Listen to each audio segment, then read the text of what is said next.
Papalit kay Baron sa Incognito Season 2, kaabang-abang, bagong aktor, matagal nang hinihintay ang pagbabalik. Mas lalong umiinit ang usapan tungkol sa inaabangang Season 2 ng Incognito.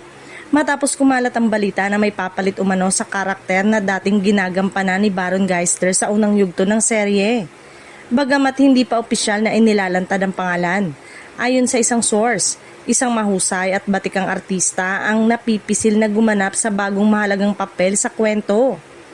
Ayon sa impormasyon mula sa production insiders, ang naturang aktor ay matagal na ring hinahangad ng mga manonood na muling makita sa isang malaking proyekto sa telebisyon. Dahil dito, lalo pang nadagdagan ng excitement ng fans na sinusubaybayan ang bawat update tungkol sa pagbabalik ng serye. Sa pagpapatuloy ng kwento ng Incognito, inaasahang mas magiging masalimuot at puno ng aksyon ang mga bagong misyon na haharapin ng mga karakter. Mananatili naman bilang pangunahing bida si Daniel Padilla na muling gaganap bilang Andres Malvar, ang matapang na lider na patuloy na lalaban para sa kapakanan ng bansa.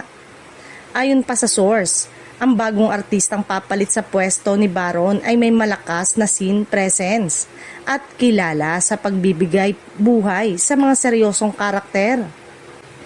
Kaya naman, inaasahang magiging malaking bahagi siya ng mas pinalawak na kwento ng ikalawang season. Dahil dito, lalong naging usap-usapan sa social media kung sino nga ba ang naturang artista. May ilang fans na nagsimula ng manghula at maglabas ng kani-kanilang prediction kung sino ang maaaring gumanap na bagong papel sa serye.